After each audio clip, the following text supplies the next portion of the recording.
Hi there, I'm Arjun Amitra Jyoti and you're watching my book blogging channel.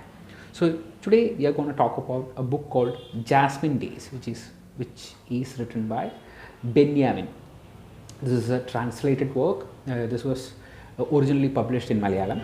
And this was translated and it got the first ever JCP Literary Prize, which was in 2018, if I'm not wrong. It will give you a realistic view about the Jasmine Revolution that unfolded in Arabia, in Middle East. Samira Parveen, the protagonist of our story, she is a radio jockey working in one of the unnamed Middle East country.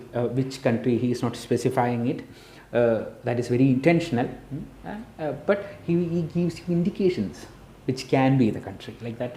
So she is a radio jockey and she is basically originally from Pakistan, and she has migrated to this country for her job, and she is a very strong woman, independent woman, and she is trying to cope up with her life in this revolution.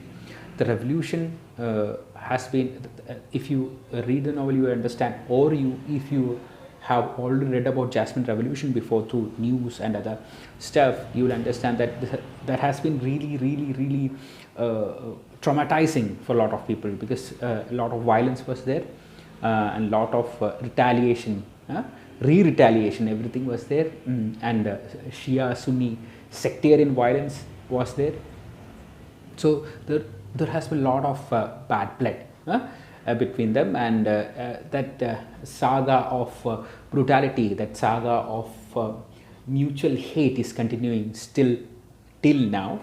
And Jasmine, even in this Jasmine Revolution, you can see the footwork of this Shia Sunni sectarian violence. And Samira Parveen, the RJ, the young radio jockey, is bang in the middle of that. She has to manage her life, she has to manage her job, she has to manage her emotions, and she has to go through a country that is simply, under fire from both sides. And how she is coping with it, that's the crux of the story. You will get a fair idea about this Jasmine Revolution through this, and you will understand how futile war is, always was, how being futile. So again, this religion and Islamic fanaticism is a new threat from last 20 to 30 years. It is now it is really priming up. We know that 2015 there was ISIS, and we saw how bad that could be. This is not exactly ISIS kind of stuff. This is like inside the Muslim community itself. There is a correct divide, Shia and Sunni. Here, in this story, in her country where she is residing, the Shia is a minority, not a minority exactly. They are seen as second-rate citizens, and they are dealt with very much hate and indifference by their Shia brothers, and this hate is given back with the same force by the Shia brothers and sisters too. That's how the story aligns. That's where the Shia sect, they want freedom. They feel alienated in their own land, and they're reclaiming their own land. That's how this revolution happens.